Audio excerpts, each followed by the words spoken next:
La panoramica degli investimenti possibili in India, prego.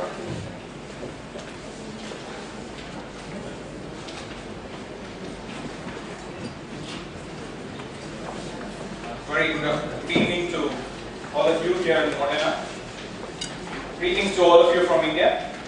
And I'm very proud to stand in front of all of you here because I represent the automotive industry there.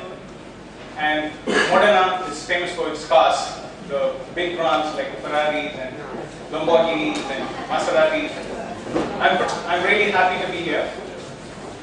I think all of you have an Italian translation of my presentations, and after the content was handed over to you, there are a couple of slides that I've added.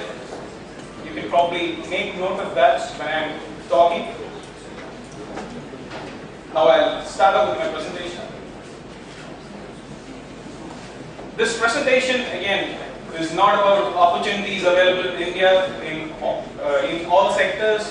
I'm going to be talking about only the automotive industry and the agri-machinery industry in India. And I'll be trying to tell you why any company which wants to exist in the long term has to be present in India.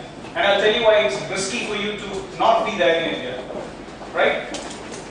India is a big country, 1.1 billion people, second largest in terms of population, 7th largest in area, and is the 12th largest economy with a GDP estimate of 1.16 trillion this year, the last year.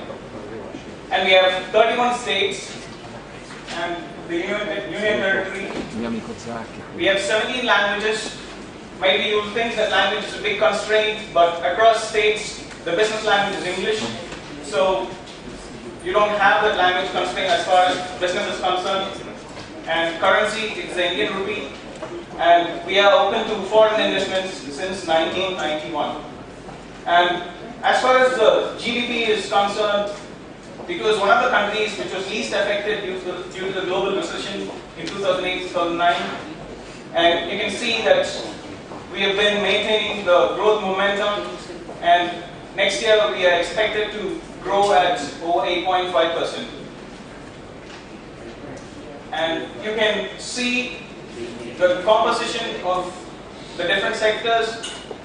It used to be a primarily agrarian population, and now we are slowly moving into service and manufacturing.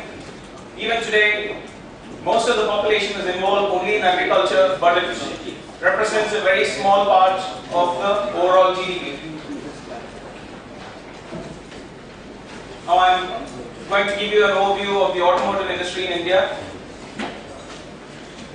In the past year, it has grown at over 12% and crossed 2 million cars in financial year 2010. And almost all the major vehicle manufacturers are there in India already. And it's the largest two-wheeler market in the world, the largest three-wheeler market in the world. Three-wheeler, it's for passenger commuting, and also for commercial purposes, the small commercial purposes. Today in Modena, I saw some Piaggio three-wheelers, something similar to that. Piaggio is present in India, their three-wheelers, and it's the 4th largest commercial market in the world. And key strengths are productivity, low cost, and quality. There are so many companies in India which have won the Deming prizes for quality. And again, I'll go to the graphic on the other side. This shows a map of the automotive industry worldwide, automotive market worldwide. On the bottom left,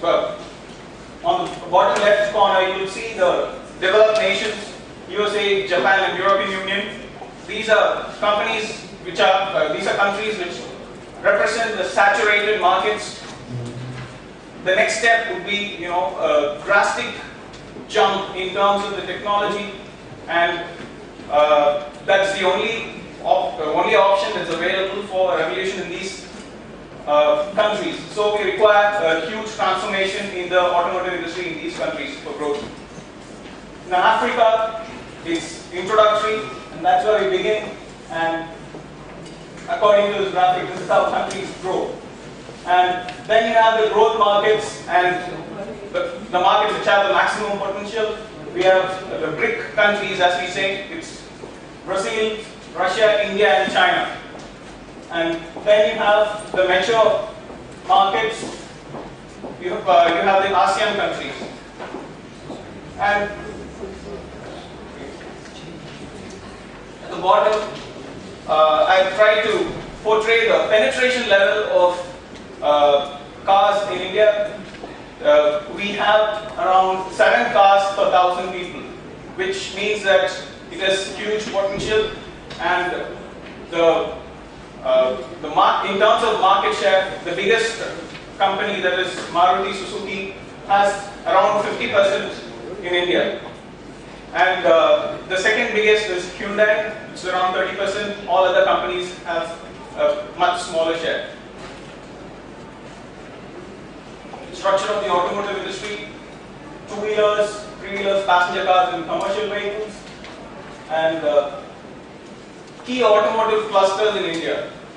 The northernmost part of India, you have Delhi as an automotive cluster. In the west, you have Mumbai, Pune. And the south, we have Chennai, and I represent Chennai. And here, I have done a small analysis of how organized the industry is. There are very few organized players. The organized players, though they are very small, they do the maximum amount of value addition, and they represent the biggest part of the market. Review of Indian agricultural equipment machinery. The first pie represents the equipment market worldwide, and India is roughly around 10% of the overall agri market in the world, agri-equipment market in the world. And we have some of the major global players in India: John Deere, New Holland, and Same Dukes. They are there in India. And then we have the key factors impacting agriculture equipment sales in India. Mostly it's due to the natural calamities and the policies of the government that decide how the industry works as far as agriculture is concerned. And since most of Indian agriculture is dependent on monsoon water for irrigation. And so we have monsoons on top, we have support for crops.